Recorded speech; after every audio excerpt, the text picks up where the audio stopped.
PM Modi Dahod પહોંચ્યા। દાહોદથી PM મોદીએ દુશ્મનોને આપી ચેતવણી। આડકતરી રીતે ચીનને પણ આડે હાથ લીધું। जब कोई हमारी बहनों के सिंदूर को मिटाएगा तो उसका भी मिटना तय हो जाता है। आतंकवादियों ने 140 करोड़ भारतीयों को चुनौती दी थी, इसलिए मोदी ने वही किया जिसके लिए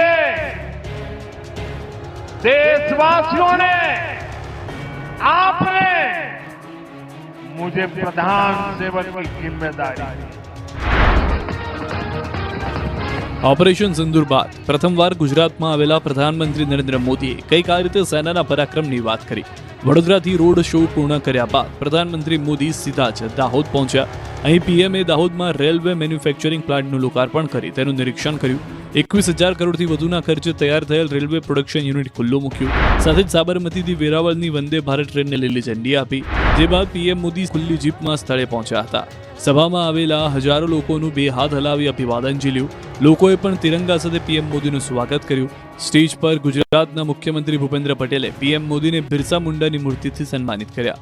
પીએમ મોદીએ દાહોદને 24,000 કરોડથી વધુની ભેટ આપી। અહીં લોકોને સંબોધન કરતા દાહોદ સાથે જૂનો નાતો હોવાનો ઉલ્લેખ કર્યો। વિરોધીઓને આડે હાથ લેતા કહ્યું કે આદિવાસી ભાઈઓ માટે મેં જાતને સમર્પિત કરી છે, તો ઓપરેશન સિંદૂર પર તો બોલ્યા જ, સાથે ભારતીયોને સ્વદેશી વસ્તુઓનો ઉપયોગ કરવાનું કહી ચીન સહિત વિદેશી વસ્તુઓનો વિરોધ કર્યો। ભુજમાં પીએમ મોદીએ ગજવી સભા। પાકિસ્તાનને કહ્યું શાંતિથી રોટલી ખાઓ, નહીં તો મારી ગોળી ખાવી પડશે। દાહોદથી સીધા પ્રધાનમંત્રી નરેન્દ્ર મોદી બ્લુ કોઠીમાં કચ્છના ભુજ પહોંચ્યા। ભુજ એરપોર્ટથી સભા સ્થળ સુધી 1.5 કિલોમીટર લાંબો રોડ શો કર્યો। આ રોડ શોમાં હજારો લોકો પીએમ મોદીને આવકારવા માટે પહોંચી ગયા।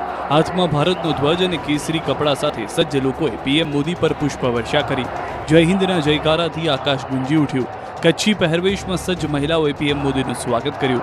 10,000 જેટલી મહિલાઓએ કેસરી સાડી અને સાથે માથે સિંદૂર લગાવીને પીએમ મોદીને આવકાર્યા। પીએમ રોડ શોમાં ખુલ્લી જીપમાં સભા સ્થળે પહોંચ્યા। અહીં હાજર તમામ લોકોનું અભિવાદન ઝીલ્યું। લોકોમાં અનેરો ઉત્સાહ જોવા મળ્યો। આખો સભા મંડપ રાષ્ટ્રધ્વજથી રંગાઈ ગયો। સ્ટેજ પર પહોંચતા પીએમ મોદીનું પરંપરાગત રીતે સ્વાગત કરાયું। 1971માં યુદ્ધ દરમિયાન રનવે બનાવનાર મહિલાઓએ મોદીના ઓવારણા લીધા। પીએમ મોદીએ 53,414 કરોડના ખર્ચના વિવિધ 33 વિકાસ કાર્યનું લોકાર્પણ અને ખાતમુહૂર્ત કર્યું। બાદમાં સભાને સંબોધી હતી। પીએમ મોદીએ કચ્છી ભાષામાં પોતાનું સંબોધન શરૂ કર્યું। ઓપરેશન સિંદૂરને લઈને સેનાના પરાક્રમના વખાણ કર્યા અને પાકિસ્તાનને આડે હાથ લીધું। उनको लगता था कि मोदी गुजरात का है, तो जरा गुजरात में कमाल कर हुए मालूम नहीं है।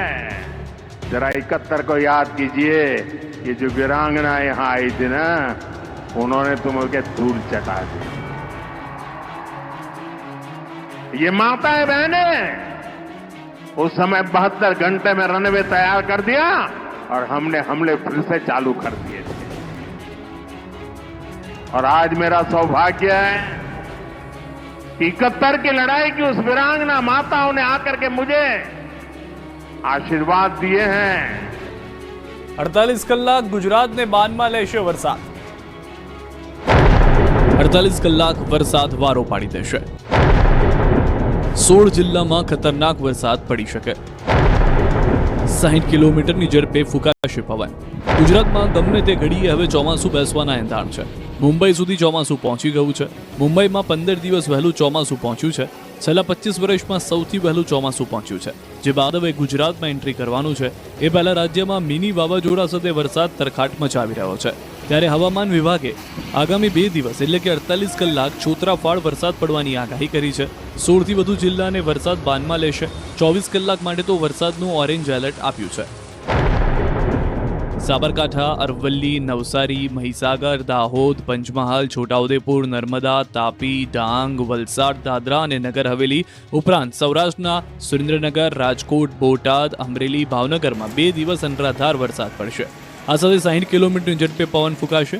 હાલમાં દક્ષિણ રાજસ્થાન ઉપર સર્ક્યુલેશન અને ટ્રફના કારણે વરસાદ પડી રહ્યો છે। અમદાવાદ અને ગાંધીનગરમાં પણ હળવાથી મધ્યમ વરસાદની આગાહી છે। આ દરમિયાન માછીમારોને દરિયો ન ખેડવા સૂચના આપવામાં આવી છે। पीरियड फोन का भी वार्निंग हमने दिया है 28 और 29 मई को mainly जो डिस्ट्रिक्ट इसका आ रहा है eastern parts of both north Gujarat region और south Gujarat region eastern districts है। બીજી તરફ દેવભૂમિ દ્વારકામાં મોસમનો મિજાજ બદલાયો છે. દ્વારકાના અરબી સમુદ્રમાં ભારે કરંટ જોવા મળ્યો. બીજા દિવસે પણ તોતિંગ મોજા ઉછળ્યા. ગોમતી નદીમાં 15 થી 20 ફૂટ ઊંચા મોજા ઉછળ્યા. ગોમતી ઘાટ પર સહેલાણીઓનો જમાવડો જોવા મળ્યો. સમુદ્ર કિનારે ફાયર જવાનો સિક્યુરિટી ગાર્ડ તૈનાત કરાયા. ચોમાસાના આગમનના એંધાણ છે ત્યારે વલસાડના તિત્તલનો દરિયો તોફાની બન્યો. ભરતીના સમયમાં દરિયામાં ઊંચા તૂતિંગ મોજા ઉછળ્યા હતા. આથી આજે દરિયાએ જાણે રૌદ્ર સ્વરૂપ લીધું હોય એવા દ્રશ્યો જોવા મળ્યા. દરિયાના તોફાની સ્વરૂપને જેવા મોટી સંખ્યામાં લોકો ઉમટી પડ્યા હતા. આજે દરિયામાં ઊંચા મોજા ઉછળી રહ્યા હોવા છતાં પણ અસંખ્ય પર્યટકો દરિયા કિનારે જોખમી અંતરે જોવા મળ્યા. આવા જોખમી માહોલમાં પર્યટકોને દરિયા કિનારેથી દૂર રહેવાની સૂચનો કરવામાં આવ્યા છે. તેમ છતાં પર્યટકો આવા સૂચનોનું અનાદર કરી જીવના જોખમે બાળકો સાથે દરિયા કિનારે જોવા મળ્યા. સૌરાષ્ટ્ર અને ઉત્તર ગુજરાતમાં મિની વાવાઝોડાએ વેર્યો વિનાશ. ગુજરાતમાં ચોમાસું ગમે ત્યારે દસ્તક દેવાનું છે. એ પહેલા મિની વાવાઝોડાએ ગુજરાતને બાનમાં લીધું છે. સૌરાષ્ટ્રથી લઈ ઉત્તર ગુજરાતમાં વાવાઝોડાએ વિનાશ વેર્યો છે. બોટાદમાં પણ મિની વાવાઝોડું ફરી વળ્યું હતું. સમગ્ર જિલ્લામાં ભારે પવન ફૂંકાતા અનેક વિસ્તારમાં વીજળી ગુલ થઈ. બોટાદ ઉપરાંત બરવાળા તાલુકાના ગામડાઓમાં પણ તોફાની પવન સાથે વરસાદ તૂટી પડ્યો. આ તરફ મહેસાણા અને સાબરકાંઠામાં વરસાદ તૂટી પડ્યો. ધરોઈ એડવેન્ચર ફેસ્ટમાં પણ વાવાઝોડાની અસર જોવા મળી. એવો પવન ફૂંકાયો કે એસી ટેન્ટ ઉખડીને દૂર ફેંકાયા. તોફાની પવનને કારણે પ્રવાસીઓમાં દોડધામ મચી ગઈ.